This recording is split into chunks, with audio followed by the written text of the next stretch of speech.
पूर्णेन्दुरिन्दुप्रभवं भवतां महेशं ज्ञातोवतां परिसदां परिपूर्णसिन्धुम् आत्मोयतां पूर्णमदैव नित्यम् चिन्त्योवताङ्गी भवतं सदैव।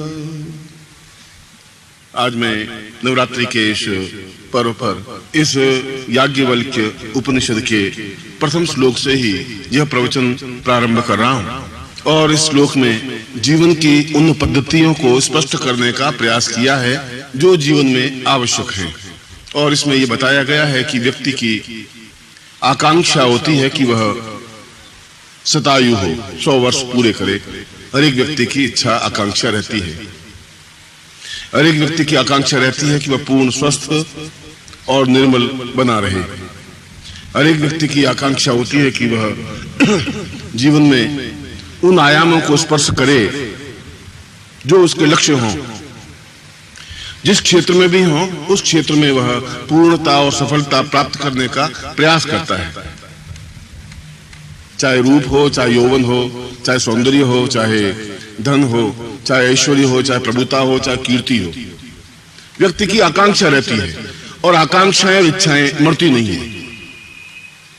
और जहां इच्छाएं खत्म हो जाती हैं, वह आदमी स्वयं समाप्त हो जाता है। इच्छाओं का दमन करना जीवन को समाप्त करना है। शास्त्रों ने तो, आगे के शास्त्रों ने तो ऐसा ही कहा कि व्यक्ति राग द्वेष से रहित हो, कोई इच्छाएं नहीं हो, कोई विचार नहीं हो। मगर जहां इच्छाएं नहीं होंगी तो वहां उन्नति नहीं होगी। जहां आकांक्षा नहीं होगी वहां जीवन की पूर्णता नहीं होगी। याज्ञवल्क्य यही समझा रहे हैं। याज्ञवल्क्य ने कहा है कि जीवन का तात्पर्य यह नहीं कि हम संतुष्ट हो जाएं, हम अपनी जगह रुक जाएं। रुकने का प्रमाण, रुकने का तरीका, रुकने का सिस्टम, क्रिया अपने आप में जीवन की अपूर्णता है। जीवन कहां तक पहुंच जाता है इसका कोई लिमिट नहीं है, कोई सीमा रेखा नहीं है, वो भी नहीं सकती। इसलिए नहीं हो सकती कि उसकी आकांक्षा कितनी ऊंची है, लक्ष्य कितना ऊंचा है, उस पर जीवन गतिशील होता है। एक व्यक्ति की आकांक्षा थोड़ी सी है तो वह उसी इच्छा को पूर्ति करके रुक जाएगा। मगर याज्ञवल्क्य जैसा ऋषि, अत्यंत योग्य और मेधावी ऋषि, और कुछ ऐसी बातें करता है जैसे चारवाक कर रहा हो। और हमने तो वशिष्ठ को झेला है, विश्वामित्र को झेला है, तो चारवाक को भी झेला है। वो भी हमारे ऋषि थे। हम कोई बिल्कुल ऐसे साधु संत फक्कड़ टाइप ही जीवन में ऋषि नहीं रहे। हमारे पूर्वज सभी तरह के ऋषियों को हमने ऋषि माना है। जहां वशिष्ठ ने कहा है पूर्ण यम नियम और संयम के साथ जीवन व्यतीत करना चाहिए, वहां चारवाक ने कहा कि ऋणम कृत्वा अगृतम विवेत भस्मीभूतस्य देहस्य पुनरागमनम कुतः। आप कर्जा लीजिए और खूब खाइए और देने के नाम पर सोचते रहेंगे। पुनरागमनम कुतः, मर जाएंगे तो वापिस तो आना नहीं। जब वापिस आएंगे नहीं तो कौन आपसे हिसाब मांगेगा, देखा जाएगा बाद में। वह भी हमारे ऋषि थे। आपने चारवाक का भी उपनिषद है और हमने विश्वामित्र को ऋषि माना है, पुण्य माना है, तो उस चारवाक को भी माना है। क्यों? हमने उस बात को भी एहसास किया कि वह पूर्ण भौतिकवादी व्यक्ति, उसने कोई ने कहा साधु संत सन्यासी योगी यति कुछ नहीं होते। उसने कहा ये कुछ है ही नहीं, आप में एक ट्रिक होनी चाहिए। यदि लक्ष्मी प्राप्त करना चाहे तो उस लक्ष्मी की साधना से क्या होगा? चारवाक कह रहे बेकार लक्ष्मी साधना करने से। लोगों से आप कर्जा लीजिए और फिर आप भूल जाइए। आप तो याद ही मत करिए, वो अपने आप याद रखेगा। उसकी जरूरत होगी तो आपसे मिलेगा। मगर आपकी विशेषता ये होनी चाहिए कि दूसरी बार भी कर्जा उससे ले सके। ये आपकी विशेषता होनी चाहिए। एक बार कह दीजिए कि भैया मेरी पत्नी के बच्चा होने वाला है, मुझे 2000 रुपए चाहिए। मैं कहां जाऊं? तू मेरा दोस्त है। उसने कहा 2000। अब 2000 डॉक्टर ऑपरेशन टेबल पे पड़ी है, तुम सोच सकते हो। तो बेचारा अपने पास पूंजी होगी तो 2000 उधार दे देगा। चल, फिर आप उसको भूल जाइए महीने 2 महीने बाद, क्योंकि असंख्य लोग हैं। 1 अरब जनता है भारतवर्ष में, कुछ ठेका उसका। और भी कई लोग हैं, मगर वो चारों वहीं नहीं रुक जाता। वो कह रहा है तुम्हारी बुद्धि इस बात में नहीं है, वापिस उसी के पास जाके फिर और कर्जा ले सको। अब वो रोज आवे कि मेरे पैसे खा के मर रहे हैं क्या? अरे पैसे हैं, और तुम्हारे क्या पैसे पैसे दे देंगे? पैसे कहां जाते हैं? उसमें कौन सी लंबी चौड़ी बात? वो एक बेटे ने कहा कि पिताजी एक वो जूते गांठने वाला आया है पैसे मांगने के लिए। उसने कहा कि बुला है कि आपके जूते बिल्कुल फट गए थे, 3 साल पुराने पड़ गए थे और मैंने गांठे हैं, उसे गांठ दी है और सिलाई की है, उसके पैसे बाकी हैं 12 आने।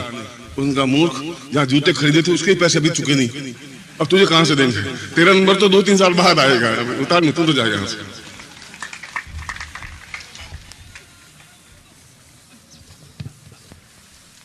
तो चारवाक कह रहा है उसके पास तुम वापिस जाओ। और उसने कहा मुझे कर्जा चाहिए। उसने कहा कर्जा अगले 2000 चुकाए नहीं, दूध से धो के दूंगा, चाहे मैं बिक जाऊं, तुम्हारे पैसे खा के नहीं मरूंगा, मगर अगर मेरी माँ ही मर गई है सोचो, अब लाश तो पड़ी है, इसमें कहां जाऊंगा, इसमें कहां भागूंगा, बैंक के पास जा नहीं सकता, और उसकी लकड़ियां तो लानी पड़ेगी नहीं लानी पड़ी, पता? माँ मर गई बेचारे की, और वो रोने लगे, एकदम आंसू पहुंचने लगे। उसने कहा कि बहुत भली थी मेरी माँ थी, तो 500 रुपये देगा ही देगा। चारवाक कह रहा है वो बिल्कुल सही शिष्य है, वो सही साधक है, उसी से वापिस 500 और ले आए। और फिर कह रहा है कि फिर इतना ध्यान रखना कि ये गारंटी की बात चारवाक कह रहा है कि मैं गुरु होकर के बिल्कुल प्रामाणिक कह रहा हूं कि तुम कितना ही कर्जा लेके मरो, तुम्हें अर्थी के सामने आके कोई खड़ा नहीं होगा, तुम चिंता ही मत करो, ये तो गारंटी। तो फिर तुम चिंता क्यों करते हो? तुम्हारे बेटों की चिंता है तुम्हें जलाए। तो ऐसे भी ऋषि हुए। ये तो जीवन की एक विचारधारा है, चिंतन है कि व्यक्ति किस प्रकार के चिंतन को, किस प्रकार के विचार को लेता है, अपने जीवन को किस क्रम से अपनाता है। जीवन में आश्चर्य भी है, जीवन में रुदन भी है। यदि कोई आप रोते ही रहे जीवन भर तो आपको कोई रोकने वाला नहीं है। आप नेगेटिव साइड भी सोच सकते हैं कि ये भी नहीं है जीवन में, ये भी नहीं है, कुछ अच्छा महल भी नहीं है, पड़ोस में ऐसे हैं, वो भी नहीं है, और खाने पीने की भी अच्छी व्यवस्था नहीं है, गाड़ी नहीं है, और कुछ आप नहीं कर सके तुलना, तो इसके लिए तो जी के सकते हैं कि पड़ोसी के 7 लड़के हो गए, बच्चे हो गए, मेरे 3 ही हुए अभी तक, तो मैं क्या कर सकता हूं।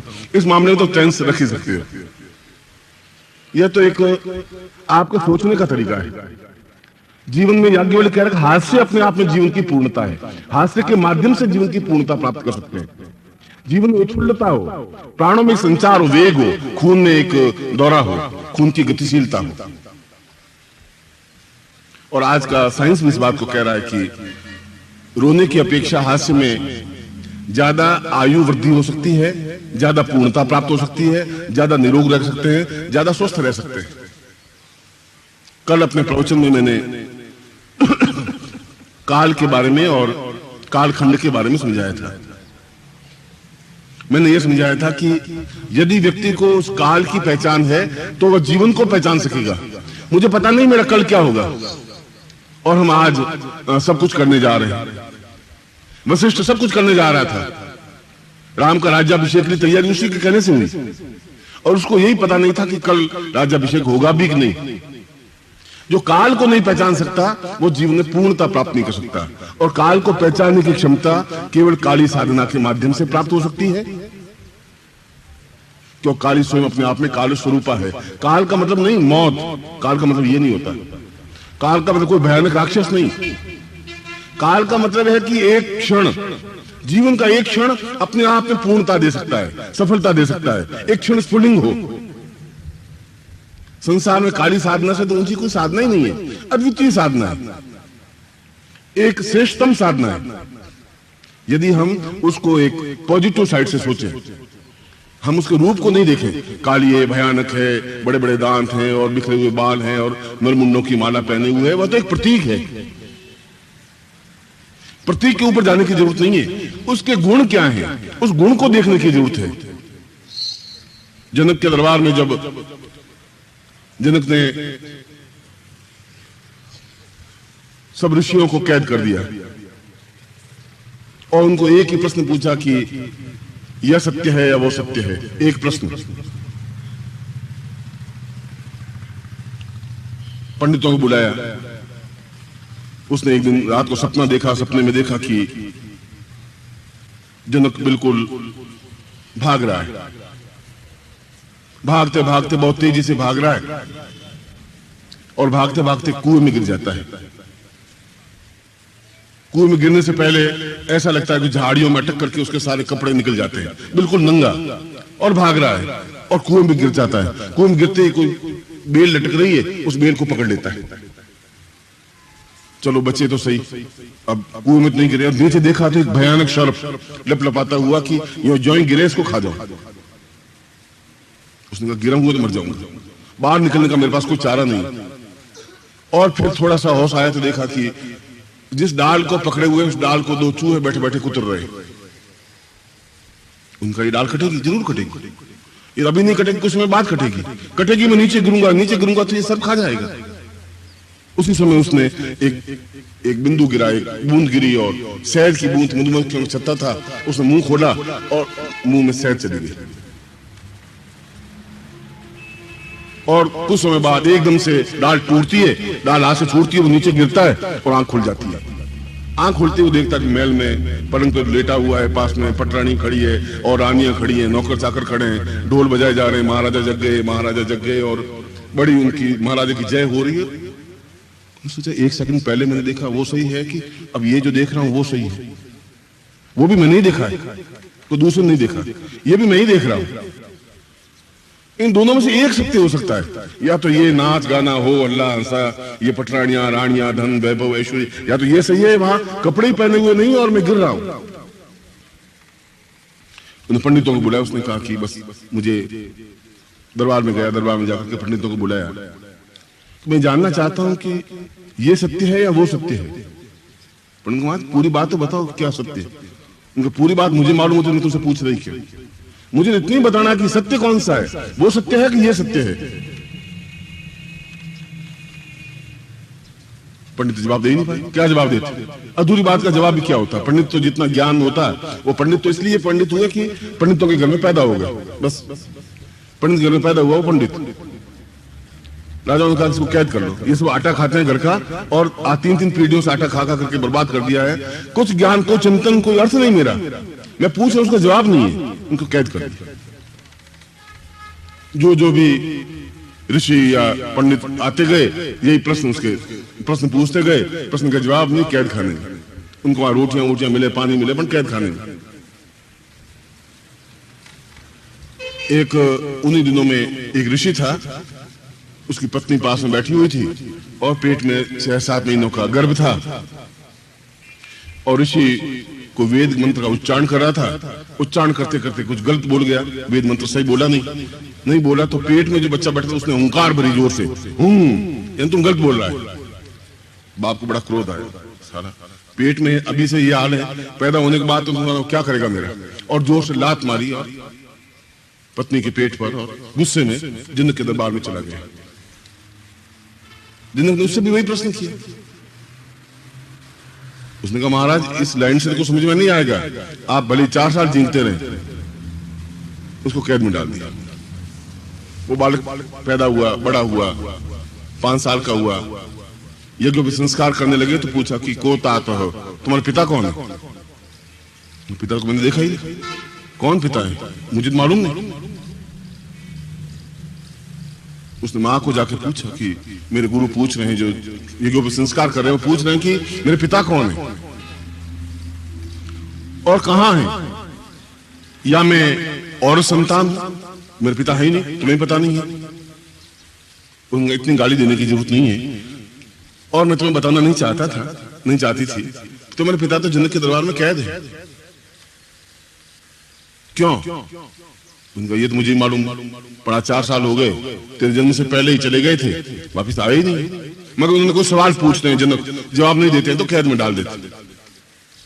उस लात मारने से वो जब पैदा हुआ तो 8 जगह से टेढ़ा मेढ़ा था, इसलिए उसका नाम रखा गया अष्टावक्र। आपने सुना होगा अष्टावक्र ऋषि अपने आप में एक अद्वितीय ऋषि बने, जिन्होंने अष्टावक्र गीता लिखी। इसी गीता श्रीमद् भगवद गीता के टक्कर की गीता, जिसका एक एक श्लोक अपने आप में एक गहन अर्थवत्ता लिए हुए, गंभीर और चिंतन युक्त। उसपे मधुसूदन दत्त ने कम से कम 3000 पृष्ठों में टीका लिखी है।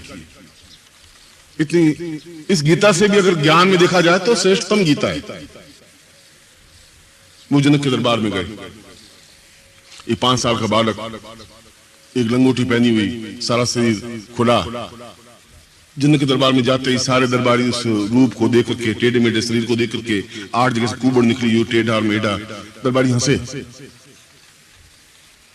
जनक भी हंसा। उसने कहा कि ये कौन?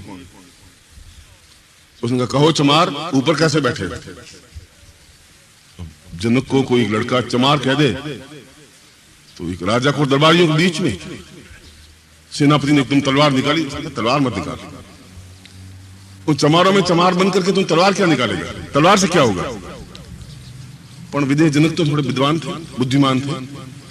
उनका महाराज आपने चमार मुझे कहा तो कोई सोच समझ के कहा होगा। उसने कहा तुम और तुम्हारे सारे दरबारी चमार हैं। चमार चमड़ी को देख करके गुणवत्ता करता है। तुमने भी मेरी चमड़ी को देखा और चमड़ी को देख करके तुम हंसे। मेरे ज्ञान को तुमने देखा ही नहीं। तुम्हारी परख तो मेरी चमड़ी तक है, तो चमार के अलावा तुम्हारी क्या विशेषता हो सकती है? मेरे गुण को बात करते, मेरे शरीर और मेरी आकृति और मेरे चमड़े को देख करके और चमड़ी को देख करके तुम क्या सोच रहे हो? जिनको एकदम ज्ञान आया, चिंतन आया, उसने कहा आप आसन पर बैठिए, सिंहासन पर बैठिए। उसने कहा कि यही धर्म है, यही कर्तव्य है कि सन्यासी या गुरु आए तो आसन सिंहासन पर बैठे, तुम नीचे खड़े रहो। अब पूछो क्या बात है? उनका महाराज प्रश्न तो इतना ही है कि यह सत्य है या वो सत्य है? कि जनक ये भी सत्य है और वो भी सत्य है, और देखा जाए तो ये भी सत्य नहीं है और वो भी सत्य नहीं है। कहा साला ये क्या उत्तर हुआ? जैसा मेरा प्रश्न अटपटा वैसा ही उत्तर दिया अटपटा। उनका महाराज मैं समझा नहीं। उनका तेरी बात भी लोग समझे नहीं थे, अब तुम समझेगा कहां से? चमार कहां तक समझेगा? दीक्षा ले, पहले ज्ञान चिंतन ले, विचारधारा ले। वो मैं कह रहा हूं दोनों सत्य थे, वो भी सत्य था, क्योंकि जीवन में उसी रास्ते पर जाना है। कोई सिर पे कपड़ा रहेगा नहीं और दौड़ते दौड़ते उस अंधकूप में गिरना ही है। और जहां तू डाल पकड़ी हुई है वह एक जीवन डोर है तुम्हारी, उस डाली के सहारे तू जिंदा है। और उस डाली को भी वो दोनों चूहे रात और दिन काट रहे, एक रात है एक दिन है, वो काट रहे हैं। और रात में काटते काटते एक दिन 60 साल या 62 साल जब भी होंगे वो डाली कटेगी और गिरेगा और नीचे काल बैठा हुआ तुझे खा जाएगा। और ये तेरी तृष्णा है, वासना है, वो बूंद गिर रही है शहद की, वो एक वासना जिसके भरोसे तुम जिंदा है। धन की तृष्णा, उस वो तृष्णा, इसलिए वो सत्य है जो ऐसा हो रहा है, ऐसा ही होगा, ये तो होना ही है। मगर ये भी सत्य है जो तुम पटना देख रहा है, रानी देख रहा है, धन वैभव ऐश्वर्य, ये भी सत्य है, मगर ये भी रहने वाला नहीं है, इसलिए ये भी असत्य है। और यदि तुम अपने जीवन को अभी से ऊंचा उठा दे तो वो भी नहीं हो सकता, क्योंकि मृत्यु हो ही नहीं सकती। दोनों बातें सामने। काली साधना और सरस्वती काल साधना, जो मैंने कल काल साधना बताई, वह और काली साधना अपने आप में इसी का प्रारूप है। और अष्टावक्र ने सबसे पहले उसको यही दीक्षा दी, काल दीक्षा। जनक जैसा विद्वान, विदेह है जिसको कहे, जिसको अपने शरीर का कोई चिंता ही नहीं, उनका देह में रिहा ही नहीं, विदेह केवल वही ऋषि कहलाया। और वही उनसे दीक्षा ली और सबसे पहले उसको काल दीक्षा दी। ये चिंतन दिया कि जीवन के उस, जहां तुम जीवन का अंत समझ रहे हो, काल के गर्भ में जाने का, जब काल ही तुम्हारे नियंत्रण में है तो काल फिर कौन सा रह जाएगा? तुम्हें काल का मालूम है, ज्ञान दूंगा तुम्हें, चिंतन दूंगा, काल तुम्हारे नियंत्रण में रहना चाहिए। और जहां काल नियंत्रण में है, जहां काल दीक्षा है, काल चिंतन है, काल साधना है, काल हो या चाहे काली साधना, दोनों का तात्पर्य तो एक है। काल को अपने आप में गतिशील करने वाली काली है। और काल का मतलब है एक क्षण, अभी का क्षण, 2 मिनट बाद का क्षण, 5 मिनट पहले का क्षण, 10 साल पहले का क्षण, 10,000 वर्ष पहले का क्षण। मगर ये ठीक है कि काल को तो हम पहचान लेंगे, मगर प्रत्येक उस क्षण को, उस काल को तुम कैसे पहचानोगे जो विशेष क्षण है, विशेष काल का क्षण है? उसको पकड़ने की शक्ति भी तो आनी चाहिए तुम्हें। जो तो मृत्यु का क्षण है उसको पकड़ने की क्षमता ही नहीं होगी तो मृत्यु कब झपट्टा मार के चली जाएगी तुम्हें पता ही नहीं पड़ेगा। उस मृत्यु के क्षण को, मृत्यु के काल के क्षण को भी पकड़ने की तुम्हें युक्ति होनी चाहिए। और ये सभी साधनाएं, ये सभी चिंतन उस अष्टावक्र गीता में दिया हुआ है। काली की साधना, काल साधना और पूर्णत्व काल साधना की, काल को कैसे पकड़ा जा सकता है। कल का जो मेरा प्रवचन का आधार था वो अष्टावक्र गीता का बेस दिया हुआ था, जिसमें इन सारे आयामों को पूर्णता के साथ विस्तृत किया है और कोई ऋषि कर ही नहीं सकता था। न उनको काल साधना का ज्ञान था, और साधना का ज्ञान था भी तो काल को पहचानने की क्षमता नहीं थी, और यदि काल को पहचानने की क्षमता आ भी जाए तो उस क्षण को पकड़ने की क्षमता तो थी ही नहीं। इसलिए उस साधना का एक सरल रूप काली साधना है, जो कि 10 महाविद्याओं की प्रथम साधना है। वही स्थिति, आखिर हमें नरमुंड बनना ही है, ये मुंड तो नरमुंड बनेगा ही, आखिर हमें नीचे गिरना ही है, आखिर उसी का भक्ष में बनना ही है, उस काल का ही भक्ष बनना है, उसी भयानक मौत का जैसा उनका विकृत रूप है। आखिर हमारे जीवन की गति वही है, यदि उससे बचना है, क्योंकि मृत्यु तो कोई चाहता नहीं, कौन मृत्यु चाहेगा? और जो मृत्यु चाहते हैं वे अपने आप में नैराश्य भावना लिए हुए कि अब कुछ नहीं है, मर गए, सब बेकार हो गया। अब से नेगेटिव साइड तो आप सोचते रहे, पूरा जीवन आपका सत्य, आपके पास में बैठने वाले भी दुखी होंगे, आप तो दुखी हैं ही। ऐसे आपके समाज में सैकड़ों हैं, आपके चाचा, आपके ताऊ, आपके आस पड़ोस वाले, आप उनके पास बैठिए 5-7 मिनट, आप बहुत उत्फुल्लता से जा रहे हैं, हंसी से प्रसन्नता से लबालब है, और पास बैठेंगे तो बेटा कहाँ भटक रहा है, कुछ नहीं है, बस ये सब बेकार है, मेरे बेटे देख बहुत कपूत हो गए, बहू मेरी कहना मानती नहीं, और ये पत्नी भी मेरी बदल गई, उनको एक ही बात है, रोना एक पत्नी बदल गई, और पैसा आया नहीं, ये नहीं हुआ, उसने पैसा नहीं दिया, उसकी लड़की भाग गई, उसका लड़का आया नहीं, बस उनके पास कोई जीवन की चिंतन ही कुछ नहीं है। उनके पास आप बैठेंगे तो आप भी वैसे ही बन जाएंगे। इसलिए वो याज्ञवल्क्य कह रहा है कि उस काल को पहचानना एक बात, उस काल को गतिशील होते हुए देखना दूसरी बात, उस काल के क्षण को पकड़ लेना तीसरी बात। तीनों अपने आप में अलग अलग चिंतन है, और तीनों का समन्वित स्वरूप काली साधना है। और काली साधना का बेस नवाण मंत्र है, एंग रींग क्लीं चामुंडा विच्चे, ये उसका मूल चिंतन है, मूल मंत्र है, जिसको आपको सुबह सुबह मंत्र जाप करवाया जाता है। यद्यपि इसमें तीनों महाशक्तियों का समन्वित स्वरूप है, एंग, रींग और क्लीं, महाकाली, महालक्ष्मी, महासरस्वती। एक बार पूरे कोई शिविर, नवाण शिविर लगा था या कोई शिविर लगा था, मैंने इस नवाण मंत्र को ही 9 दिन तक पूरा समझाया था कि चामुंडा का तात्पर्य क्या है, और विच्चे का तात्पर्य क्या है, चा का अक्षर क्या है, मुंह का तात्पर्य क्या है, मुंड शब्द क्यों है, या एंग क्या है, रींग क्या है। बहुत एक लंबा चौड़ा विषय है, उस विषय पर तो बोलने के लिए 15-20 प्रवचन चाहिए। उस नवाण मंत्र को मगर मूल रूप से काली साधना का आधार मूल मंत्र एंग रींग क्लीं चामुंडा विच्चे, मगर यहीं तक समापन नहीं हो जाता, ये सब समाप्त नहीं है। समाप्त तो कुछ और चीज है कि उस काली साधना के माध्यम से काल के क्षण को पकड़ें, क्योंकि ये साधना सरल है, उस काल की साधना अत्यंत कठिन है, जो हमारे सामने है ही नहीं, तुम उसकी साधना कैसे करोगे? तुम्हारी दृष्टि एक प्रतीक होनी चाहिए, बिना प्रतीक के तुम कुछ कर नहीं सकते। तुम भगवान की मतलब शिव की साधना करना चाहो तो एक शिवलिंग होना चाहिए तुम्हारे सामने, बस फिर तुम उसमें दूध भी चढ़ा दोगे, जल भी चढ़ा दोगे, फिर तो तुम साधना कर लोगे। बिना प्रतीक के तुम साधना नहीं कर पाते। चाहे वो लक्ष्मी की हो तो लक्ष्मी का एक चित्र होना चाहिए, कुछ नहीं हो तो उसकी मूर्ति होनी चाहिए, कुछ हो फिर आप उसको पूजन अर्चन अगरबत्ती धूप दीप सब करते रहोगे। बिना प्रतीक के नहीं हो रहा है, क्योंकि आपके चर्म चक्षु बिना प्रतीक के साधना कर ही नहीं सकते। इसलिए काली के साधना को सरल माना है उस काल साधना की अपेक्षा, कि काली साधना के माध्यम से अगली छलांग तुम्हारी काल साधना है। कुछ सन्यासी शिष्यों ने इन साधनों को सीखा था, सीखा और अपने आप में एक एहसास किया कि वास्तव में एक तेजस्वी साधना है, अद्वितीय साधना है। और मैं ढूंढ रहा हूं कोई गृहस्थ शिष्यों में से कोई शिष्य उठ करके बाहर आए कि मैं आपके साथ साधना करने के लिए तैयार हूं, मैं सीखना चाहता हूं, एक चैलेंज का भाव हो। मगर अच्छे शिष्य मिलना भी तो एक भाग्य की बात होती है। अच्छे शिष्य मिलना, अच्छे गुरु मिलना, ये जीवन के एक चिंतन है। किस क्षण विशेष में गुरु मिल जाए कुछ पता नहीं। मैं वहीं वापस आ रहा था तुम्हारे पास, वो क्षण है, गुरु आए और तुमने नहीं पहचाना और गुरु पास में से निकल गए। ये नवरात्रि का शिविर आया, आप खड़े हुए, मैं भी खड़ा हुआ, और हम दोनों एक दूसरे से मिले एक क्षण विशेष में। आपने हमें समझने की कोशिश की, मैंने आपको देखने की कोशिश की, और पास में से निकल गए। पूरा जीवन अपने आप में खत्म हो गया। कोई जरूर नहीं दूसरी बार वह गुरु उसी रूप में आपको मिले ही, वरना हम किस रूप में आपको मिले, और उस समय आपकी मनोवृत्ति कितनी बदली हुई हो। उस क्षण को पकड़ने का मतलब है कि जो ही आमने सामने की स्थिति बने उसी समय आप उनके पांव पकड़ लें और अपने आप को समर्पित कर दें। वह क्षण को पकड़ने की क्रिया हुई।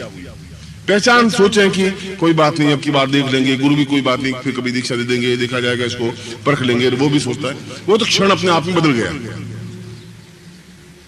क्षण को पकड़ना अपने आप में अत्यधिक कठिन कार्य है। कठिन कार्य इसलिए कि वो सबको छोड़ना पड़ता है, त्याग करना पड़ता है। उस क्षण को पकड़ने के लिए दूसरे क्षणों को छोड़ना पड़ेगा।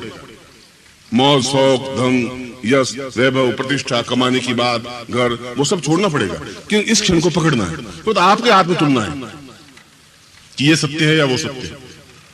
यदि इस सत्य को आप घर में पलंग बिछा हुआ है, उसके ऊपर आप लेटे हुए हैं और पत्नी बाहर खड़ी हुई खाने के लिए कह रही है, आप कह रहे हैं अभी अभी आ रहे हैं, 2 मिनट रुकिए, ये भी क्षण है। आप या तो ये पकड़ते रहिए, ये पकड़ेंगे तो ऊपर वो दोनों चूहे काट रहे हैं, बिल्कुल बेल तो पकड़ी हुई है, चूहे जरूर काट रहे हैं। आपके कहने नहीं करने से कुछ चलेगा नहीं, और गिरेंगे आप जरूर। गिरेंगे तो नीचे सर बैठा हुआ काल बैठा है, आपको खा जाएगा। ये भी सत्य ही है, इसको आप निगलेक्ट नहीं कर सकते। मगर ये भी सत्य है कि उस क्षण विशेष में आप किसी को पकड़ लिए और मृत्यु और माम अमृतम गमय, उस मृत्यु जहां मृत्यु की ओर जा रहे हैं, मृत्यु और माम अमृतम गमय, वापिस पलट जाएं और अमृत के रास्ते पर निकल जाएं। ये तो आपके हाथ में, ये भी सत्य है। इसके माध्यम से जीवन की पूर्णता प्राप्त की जा सकती है। शायद इसके माध्यम से भी जीवन की पूर्णता मिले, क्योंकि आपकी पूर्णता की परिभाषा अलग होगी, मेरी पूर्णता की परिभाषा अलग है। आपकी पूर्णता की परिभाषा अलग है कि चलो आज हमने उस हनुमान जी को डुबोया और 200 रुपए मिल गए, उसकी पूर्णता की परिभाषा उतनी है। बस आप 200 रुपए जेब में हो गए, सही। 200 का मतलब है 6,000 रुपए महीना, 6,000 3,000 9,000 9,000 में थे, बस वो गणित उसकी जगह सही है, वो अपनी जगह सही है, आप अपनी जगह सही हैं, मैं अपनी जगह सही है। अब जहां तुम्हारा मेरा कोई क्षण मिलेगा, तब आप उस मृत्यु के रास्ते से पलटेंगे। हो सके पलटे, हो सके नहीं पलटे। आपके पिताजी के जीवन में ऐसा कोई गुरु नहीं मिला और चले गए उस मृत्यु और मृत्यु के रास्ते पर। आपके दादाजी चले गए, ना आप रोक पाए ना समाज रोक पाया, उनको उस जगह जाकर लेटना ही पड़ा। हो सकता है आप लेटे भी और नहीं भी लेटे, क्योंकि आपके पास तो क्षण है अभी। उस क्षण को बदल सकते हैं, परिवर्तन कर सकते हैं। होना चाहिए चैलेंज, होना चाहिए समर्पण, होना चाहिए एकदम से समुद्र में कूदने की क्षमता, चैलेंज का भाव।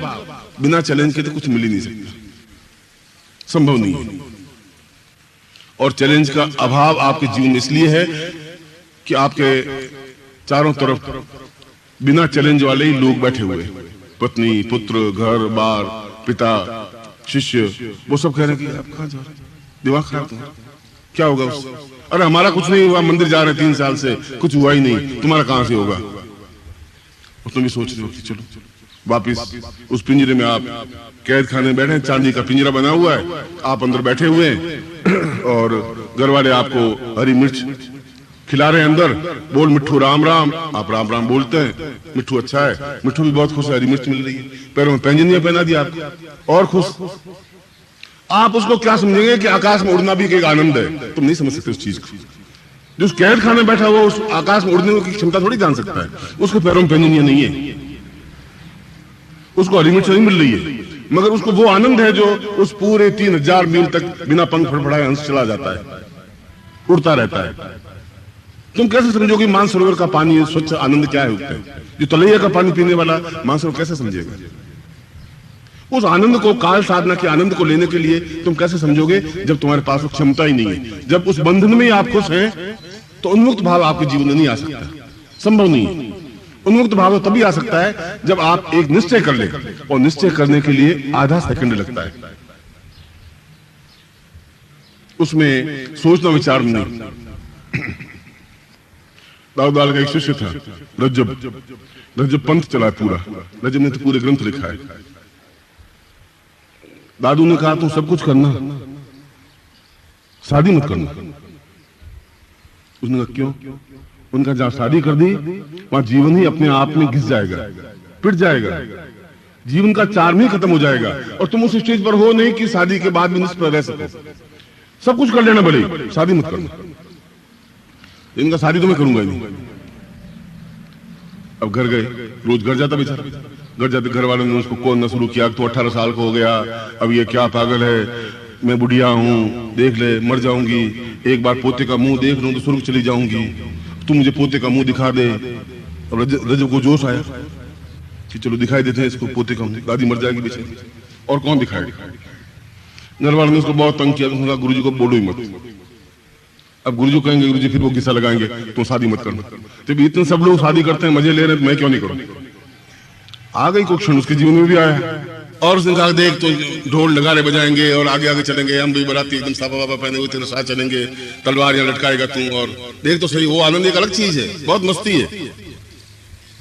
उसने कहा कि घर वाले सब इतने लोग मूर्ख थोड़ी हैं, एक गुरुजी अकेले, इधर 50 लोग।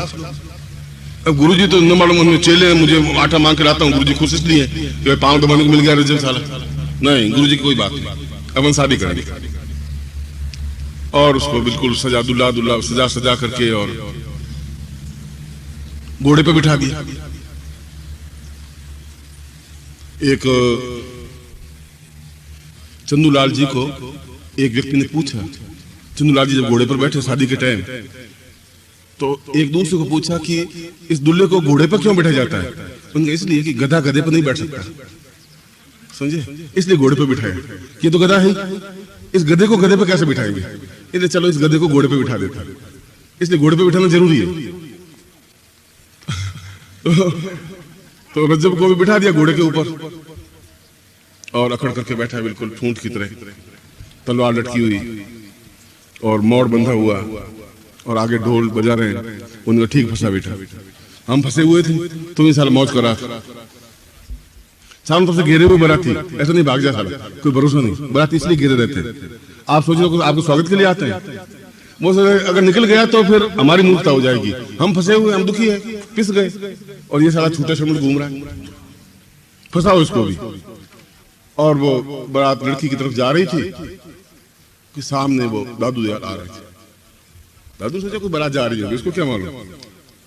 जाते थे एक नजर पड़ी, अरे रज्जब, और पास में, अरे रज्जब, रज्जब थे, गजब करियो, सिर पे बांधियो मोड़, तो गजब कर दिया, सत्यानाश कर दिया, जीवन का सत्यानाश। एक क्षण लगा और रज्जब एकदम नीचे कूदा, मोड़ फेंक दिया, गुरु के चरणों में झुके, मैं बहुत गलती कर, मैंने जीवन को सत्यानाश करने की सोच लिया था, पता ही नहीं था।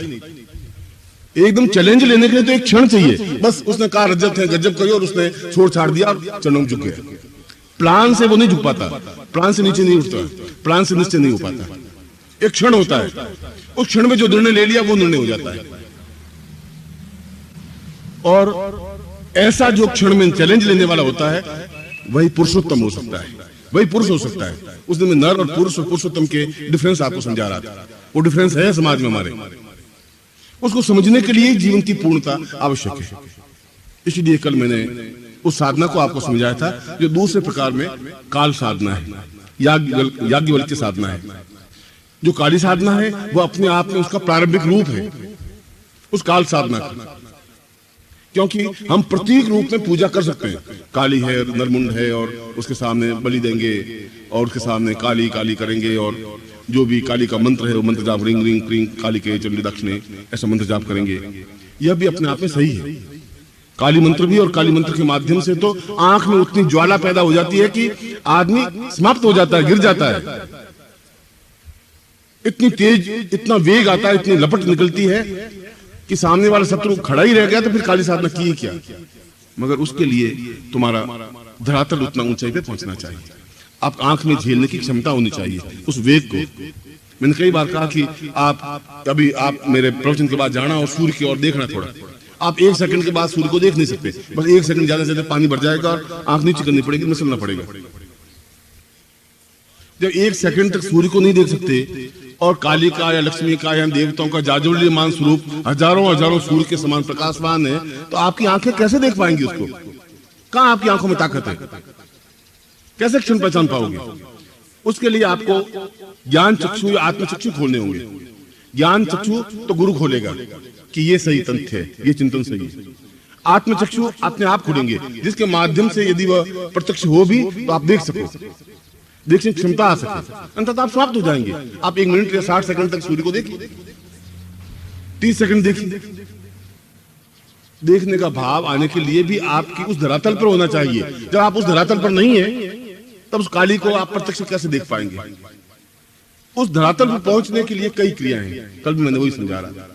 इसलिए काली साधना में उस आंख में उतनी लपट उठती ही होती है, मगर यदि आप उसकी धारण शक्ति को ले सके, वह तो कोई गुरु मिले आपको, वह तो कोई आप शिष्य बन सके, वह तो कोई क्षण हो जो आपके पकड़ में आए, वह जीवन अपने आप में काली के चरणों में व्यतीत हो जाए।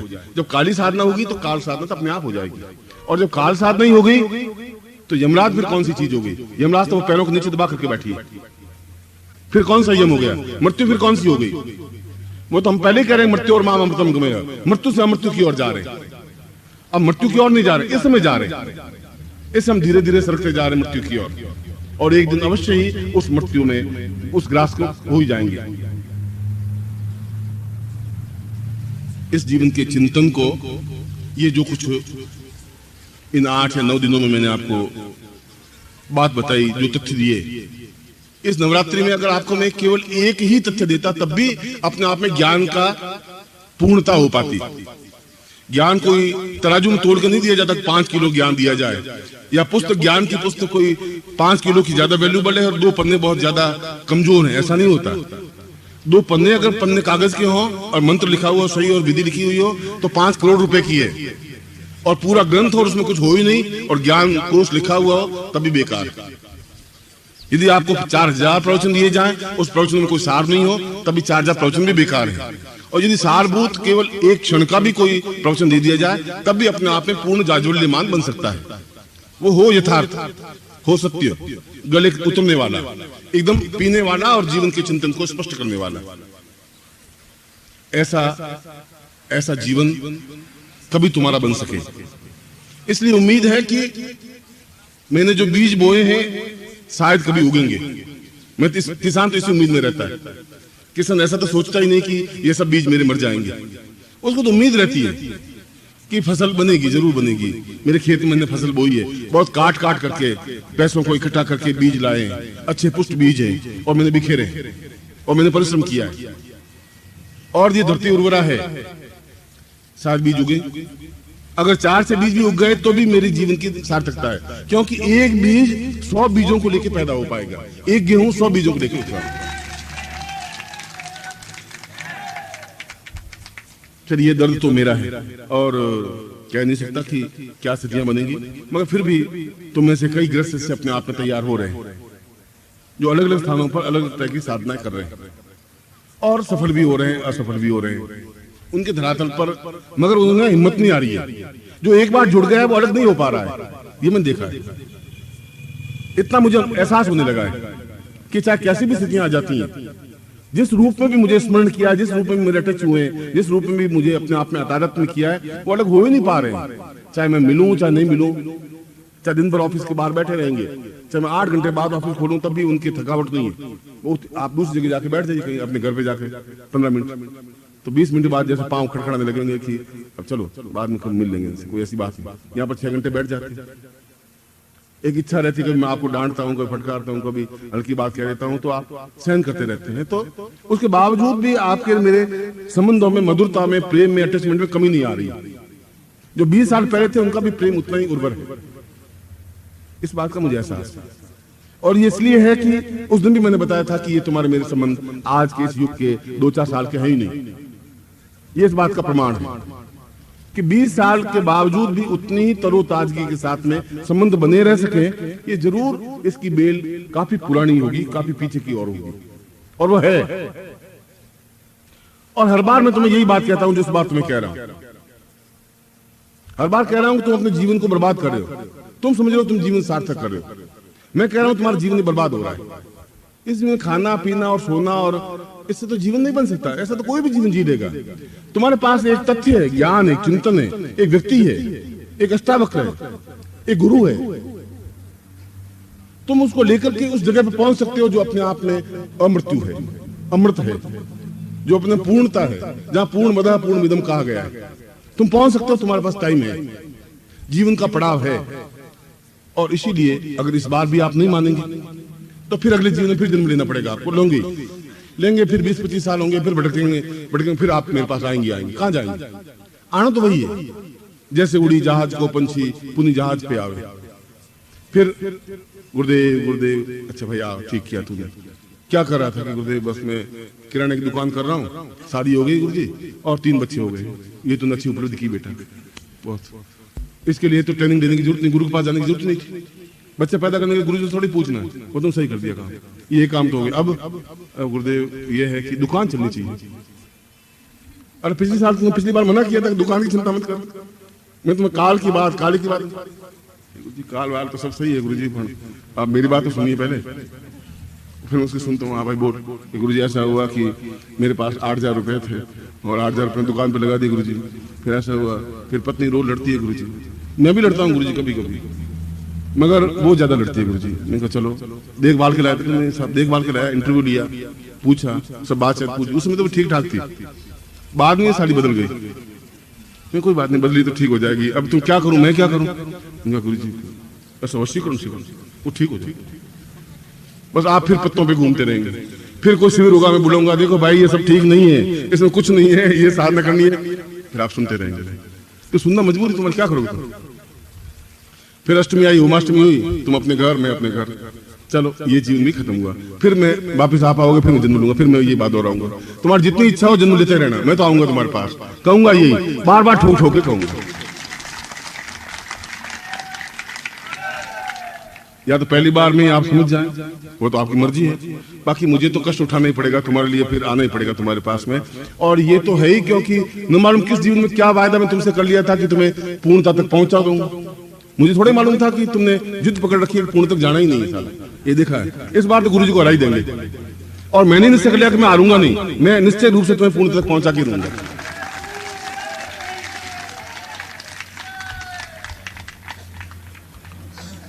ये दोनों की जोर आजमाइश है, चलता रहेगा ये खेल, और चलना चाहिए। मुझे खुशी है कि तुम काफी मर्द आदमी हो, मजबूत हो, और संगठन शक्ति है तुम्हारे पास, सब लोग एक जैसे ही हो। तो मैं तो बेचारा अकेला पड़ गया, यहाँ बैठ बैठे करूंगा भी क्या।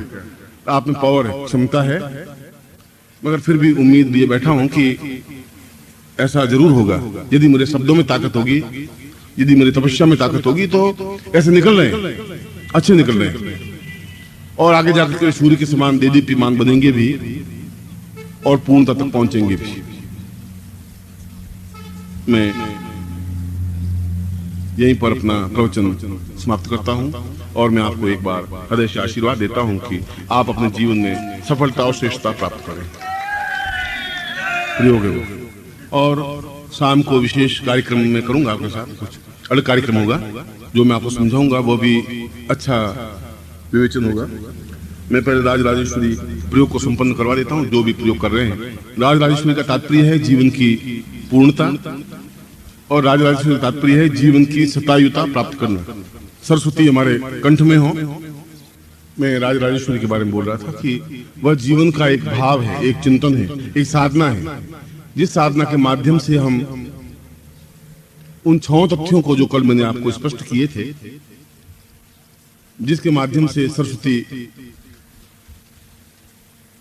सरस्वती का तात्पर्य है कि जो रसयुक्त हो, जो सारभूत हो, सार स्व अति, स्व को पूर्णता तक पहुंचने की क्रिया को सरस्वती कहते हैं। स रस स्व अति, ये इसके संधि विच्छेद है। इसलिए जो तुम वाग्देवी की बात कर रहे हो, सरस्वती की वीणा धारणी की, वो वाग्देवी है। लोगों ने उस वाग्देवी को भी सरस्वती कहना शुरू कर दिया, और सरस्वती को भी सरस्वती कहना शुरू कर दिया। सरस्वती का मतलब जो लुप्त है, सरस्वती नदी भारतवर्ष में है ही नहीं। गंगा है, यमुना है, और संगम की बात करें, वहां 2 नदियों के मिलन को संगम कहते हैं। तीसरी नदी वहां सरस्वती कोई है ही नहीं, अस्तित्व ही नहीं रहा। मगर वह त्रिवेणी हमारे जीवन में संगम युक्त बने, स्व, अपने स्व को, अपने आत्मा को, अपने रस को पूर्णता तक पहुंचने की क्रिया, जहां कुछ अधूरापन नहीं रहे, किसी बात की न्यूनता रही नहीं, वह सरस्वती साधना है। उसी को राज राजेश्वरी साधना कहा गया है, उसी को जीवन की पूर्णता की साधना कहा गया है। और इन उपकरणों के माध्यम से, इस मंत्र के माध्यम से वह पूर्णता प्राप्त होती ही है। बिना उपकरणों के तो युद्ध हो ही नहीं सकता। आप लड़ाई करें और आपके पास तलवार हो ही नहीं, तो युद्ध कैसे होगा। युद्ध के लिए उपकरण जरूरी है, साधना के लिए भी उपकरण जरूरी है।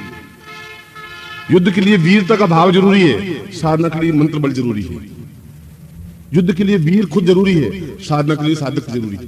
तीनों चीजों का जब संगम होगा, साधक, मंत्र और साधना उपकरण, इन तीनों चीजों के संगम को ही जीवन का एक संगम कहा जाता है। मैं आपके सामने जो तीनों वस्तुएं हैं बाहर निकाल दीजिए, इनके पास में है, और यदि आपके पास गुलाल है या उसको खोल दीजिए। बस 5 मिनट और आप हाथ जोड़ दीजिए। गुरु वै सदायं भवतं प्रणेशम्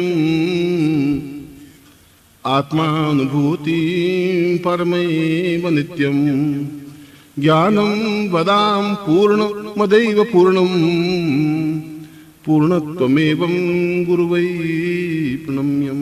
श्रीमन्महागणाधिपते नमः। साम श्रीमन्महा एतस्मानं सकृते कल्याण त्वां पूर्णत्व प्राप्ता निमित्तं गुरुवै आवाहयामि स्थापयामि शिखाबन्धम्। ओम मानस्तोक नैमाना अहिमानो गोखमानो अस्मिकमानो वीरानुभामिनो स्वाम द्वा हवामहे तत्रादु बसनं कुंकुम ललाटे। जो गुलाल है उसे अपने ललाट पर कुंकुम कर दीजिए। ओम स्वस्तिन्द्रो वृतस्वाह स्मपूखां विश्ववेदाः संसारक्षो वर्षणे मेहि स्वस्तिनो बृहस्पतिदातु स्वस्तिं ता पुरुषाम तस्मानं सकृते कल्याणतां दीर्घो अथास्मानं सचिन्तयामि पूर्णत्वम् अथास्मानं सतव्यं संवर्धेहे एतोस्मानं सदीर्घो अथास्तां कृते कल्याणतां चैतन्य सा चैतन्य रूपेण प्राण स्व आत्मा निवेद्यांसि पुरुषाम तुभ्यं संवर्धेहे। बाकी जो 2 उपकरण है इसको अपने बाएं हाथ में ले लीजिए, यंत्र को भी और उस उपकरण को भी। संपुटेन गृत्वा बाएं हाथ में रख करके दाहिने हाथ से इसको संपुट कर दीजिए। अंगूठे से अंगूठा, तर्जनी से तर्जनी, मध्यमा से मध्यमा, अनामिका से अनामिका, कनिष्ठ ऐसा। दीर्घोवता स्थूलम ताव तु मनोहरी सा पुरुषाम अथास्मानम स रुद्रेशाम पूर्वा यथास्मानम से कलर्तम तुभ्यम संप्रदे। इसको खोलिए और कुमकुम है उसकी कुमकुम बिंदी लगाइए, बाएं हाथ में रखिए, उनको दाहिने हाथ से कुमकुम लगाइए। स्वस्ति त्वां पूर्वा अथास्मानं सचिन्तयामि कल्याणतां एतोस्मानं सन्तिं पूर्वौ सा दीर्घौ अथास्मानं नेत्ति पूर्वा सा चिन्तयामि कल्याणतां दीर्घौ अथास्मानं कल्याण सुख सौभाग्य पूर्वत्वं सा तुभ्यं संवर्धते। यंत्र के ऊपर लगाइए, जो यंत्र है उसके ऊपर एक बार और लगाइए। बुला लो। सैखोस्ते ही पुरुषामिखेत्वोर्जित्वां वायवसदेवो व सविता प्रार्पयतु श्रेष्ठतमाय क्रमण आप या इन्द्राय भागं प्रजातमिवात्मा मावस्नेशितमा गसगुसो ध्रुवा अस्मिन् गोपतोषिया तब वीर यजमान से पाही। उसके ऊपर जो गुलाल या कुमकुम लगाया है उसको लेकर के अपने लाट पर लगाइए। मम शरीरे त्वां त्रामिति पुरुषां प्राणो ये प्राणा जीव ये जीवा देह ये देव त्राम त्रमके स्वाम पूर्वाधास्मानं स रत्नौ सा चिन्तयामि सरस्वत्यै साम आत्म आनंद रस विभोरम सा गुरुत्वम सा प्रोक्षणे सा तुभ्यं संवर्धेहे। फिर दूसरा जो फल है उन फल पर भी आप गुलाल लगाइए। देवोत्थान पूर्व समस्तम सा पूर्व स्वब्रह्मांडम अथास्मानं सते स्वब्रह्मांडम परिचिति पूर्व ब्रह्मांड पूर्व रूपेण सा इह फल इह जीव इह देव इह प्राण सा चिन्तयामि कल्याणतां दीर्घो अथास्थानं सा तुभ्यं संवर्धेहे। उसके ऊपर गुलाल छिड़किए। दिवो सा पूर्वस्याम चिन्तयामि कल्याणतां सुखा सौभाग्येश्वरी पूर्वा साम नित्यो अथात् बादं नित्ये पूर्वा सा चिन्तयामि कल्याणतां सुखा पूर्वा तुभ्यं संवर्धेहे। अब उस गुलाल को जो छिड़का हुआ है वो लेकर के फिर अपने ललाट पर लगाइए। मम स्वाम संबंधेन स्थापितम पूर्वाथास्मानं श्री कल्याणतां तुभ्यं इदमर्चितं वो ज्योति वाग्देवी सस्ते तुभ्यं संवर्धेहे इदमर्चितं मंत्रोद्वाम मंत्रः। अब इसको संपुट कर दीजिए। वाग्देवी ऐं मंत्र रूपेण सा चिन्तयामि कल्याणतां सा इह सा दीवा सा पूर्वा सा कल्याणतं दीर्घस्याम तस्मानं सा गुरु साक्षी रूपेण सा पुरुषाम तस्मान् देति पूर्वा अंकम चंटम तंपम व्यंसम बिंदुरावि मर्दय मर्दय मलय मलय जाग्रे जाग्रे त्रोट त्रोटा दीप्तम दीप्तं कुरु स्वाहा पाम पाम पूर्वति सा पुरुषाम पार्वती रूपेण खां खां खेचरी रूपेण साम चिति पुरुषाम तंति डाकिनी शाकिनी भाति पुरुषाम अथास्मानं सरस्वती रूपेण साति वाग्देवी रूपेण सा चिन्तयामि कल्याण रौद्र रूपेण महाकाली आवामि सब काल रूपेण सा चिन्तयामि मम शरीरे एतस्मानं विस्फोटय समस्त पूर्वस्याम थम पाप रोग शोक समन ताम पुरुषाम चिंतयामि कल्याणत्वाम एतोद्भव पूर्वौ सा चिंतयामि तस्मानं सदिति नेत्रोद्भव पूर्वस्याम तस्मानं कल्याणत्वम मम ज्ञान नेत्रो साम आत्मनेत्रो जागृयामि शाम पुरुषाम वाग्देव स्थापयामि मम कंठे सरस्वतीं स्थापयामि सा वचन सिद्धि प्राप्यते सा गुरु साक्षात् गुरु रूपेण गुरु मंत्रं दद्यात् सा पूर्वा ऐं बीज रूपेण ऐं मंत्र रूपेण यथोस्मानं सा निर्ते पुरुषाम सातभ्यम इदमुचितं वोजोति पुरुषाम सातभ्यम एतोत्मानं एतः सा कल्याणतं श्री कालिकां काल रूपेण कामाक्षी दक्षिण कालिके सा चिंतामि क्रीं क्रीं क्रीं कालिके सा पुरुषां कालोहम काला वातासि पूर्व सा चिंतामि कल्याणतं सा तभ्यम संपर्ददेहि। खोल करके आप दर्शन कर लीजिए और फिर जो गुलाल लगी हुई इसको एक बार लेकर के फिर अपने ललाट पर लगा दीजिए, आंखों पे लगा दीजिए और गर्दन पर लगा दीजिए और इन मंत्रों को अपने सामने रख दीजिए। और सरस्वती का मंत्र है ऐं ऐं बीज रूपेण सा सरस्वती प्रोक्षते। इस साधना का एक ही अक्षर का मंत्र है जिसको ऐं कहा गया है, ANG ऐं। आज जोड़ दीजिए। गुरु वै प्रणम्यम सा गुरुं पूजनाम अर्चनम कृपाद्यम अर्घ्यम आचमनीयम वस्त्रम धूपम दीपम च नैवेद्यम तांबूलम प्रदक्षिणाम सा गुरु प्राप्यते स गुरु इह गिरता पुरुषाम अथस्मानं मम गुरु वै सन्मुखो भव अथस्मानं स चिन्तयामि प्रदक्षिणाम यानि कानि च पापा निर्ज्ञाता ज्ञातनानि च तानि तानि सन्ति प्रदक्षिणाम पदे पदे पापोहम पाप कर्मा हम पापात्मा पाप संभव त्राहि मां गुरु वै रूपेण सत् प्रापो पुरुषं प्राणा प्रत्राणा साधुनां न सदुष्टम पूर्व संस्थाप्य तां पूर्वं प्रार्थयेत। त्वमेव माता च पिता त्वमेव त्वमेव बन्धुश्च सखा त्वमेव त्वमेव विद्या द्रविणं त्वमेव त्वमेव सर्वं। त्वमेव माता च पिता त्वमेव त्वमेव बन्धुश्च सखा त्वमेव त्वमेव विद्या द्रविणं त्वमेव त्वमेव सर्वं। अरे त्वमेव माता च पिता त्वमेव त्वमेव बन्धुश्च सखा त्वमेव त्वमेव विद्या।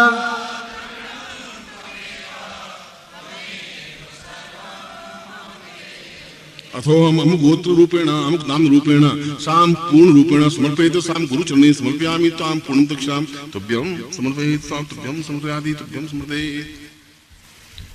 आप दोपहर को इस ऐं बीज की आप 11 माला मंत्र जाप करेंगे क्योंकि एक अक्षर का मंत्र है और ऐसे आसानी से आप 11 माला मंत्र जाप कर सकते हैं।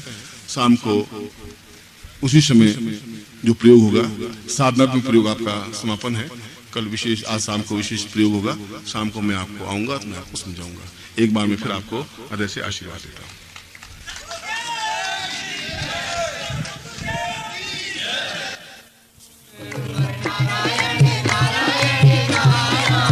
ओ गुरुवर नारायण नारायण नारायण, ओ गुरुवर नारायण नारायण नारायण, ओ गुरुवर नारायण नारायण नारायण, ओ गुरुवर नारायण नारायण नारायण,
जय जय नारायण नारायण नारायण हो जय जय नारायण नारायण नारायण बोलो हो जय जय नारायण नारायण नारायण हो जय जय नारायण नारायण नारायण हो जय जय नारायण नारायण नारायण हो जय जय नारायण नारायण नारायण हो गुरुवर नारायण नारायण नारायण हो गुरुवर नारायण नारायण नारायण हो गुरुवर नारायण नारायण नारायण हो नाचो नारायण नारायण नारायण हो गाओ नारायण नारायण नारायण हो गाओ नारायण नारायण नारायण हो नाचो नारायण नारायण नारायण हो नाचो नारायण नारायण नारायण हो गाओ नारायण नारायण नारायण हो झूमो नारायण नारायण नारायण हो नाचो नारायण नारायण नारायण हो नारायण नारायण नारायण हो नाचो नारायण नारायण नारायण हो गुरुवर नारायण नारायण नारायण हो गुरुवर नारायण नारायण नारायण हो गुरुवर नारायण नारायण नारायण हो गुरुवर नारायण नारायण नारायण हो गुरुवर नारायण नारायण नारायण तवं पूर्णमदैव रूपं विचिन्त्य रूपं परं च लक्ष्मी ज्ञातं कथामि भवतं भवेशं दीर्घोऽवतास्मै वदतं श्रियं वे। इस श्लोक में इसी तथ्य को स्पष्ट किया गया है कि यह दिन, यह वसंत ऋतु का प्रारंभ जहाँ सरस्वती दिवस कहा जाता है, यह एक क्षण भर पूरे साल में एक क्षण रुक करके हम इस बात का चिंतन करें कि ये पूरा वर्ष हमारे लिए क्यों आवश्यक है और क्या आवश्यक है, मुझे जीवन में इस वर्ष में क्या करना है, अगर आर्थिक उन्नति करनी है तो कैसे करनी है। वसंत के पाणिनि ने 6 अर्थ बताए और वसंत का तात्पर्य है कि हम ये पूरे जीवन भर, पूरे वर्ष भर संत की तरह रहें। वसंत जैसा एक संत रहता है, निष्प्रह, निश्चिंत, निर्भीक, बिना डर के, बिना हिचकिचाहट के, ठीक उसी प्रकार से न हम कीचड़ में ग्रस्त के जीवन में लिप्त हों, न हम दूसरे किसी कार्य में लिप्त हों, बहुत ज्यादा आसक्तिपूर्ण नहीं हो, बिल्कुल एक आनंद के साथ इस पूरे वर्ष को व्यतीत कर दें संत की तरह। जो कुछ भी है जिस तरीके से मिल जाता है वह मिल जाए, या बस अंत बसंत। अब जो कुछ भी मैंने जितना कर दिया बस अंत है। अब जो दुख कर दिए, जो पाप कर दिए, जो छल कर दिया, जो झूठ कर दिया, जो आज कम से कम वापिस खड़ा होकर के देखूं कि इतना जो झूठ छल और कपट से मैं संपत्ति बटोरूंगा, क्या होगा उससे? बस बहुत हो गया। अब मैं वापिस आत्मविश्लेषण करूं, अब मैं समझूं कि क्या इस प्रकार से झूठ और छल और कपट से मैं संपत्ति बटोर करके जो बच्चों के लिए या संतान के लिए इकट्ठी कर रहा हूं, क्या ये उचित है? क्या मेरे जीवन का लक्ष्य यही है कि बस मैं जीवन भर इस प्रकार से पिसता रहूं और इस जीवन को समाप्त कर दूं? तो एक संकल्प लेने का दिन है कि बसंत, बस बहुत हो गया। तीसरा उन्होंने अर्थ बताया है कि बसंत का तात्पर्य है प्रफुल्लता, जीवन का उमंग, जीवन का जोश, जीवन का आनंद।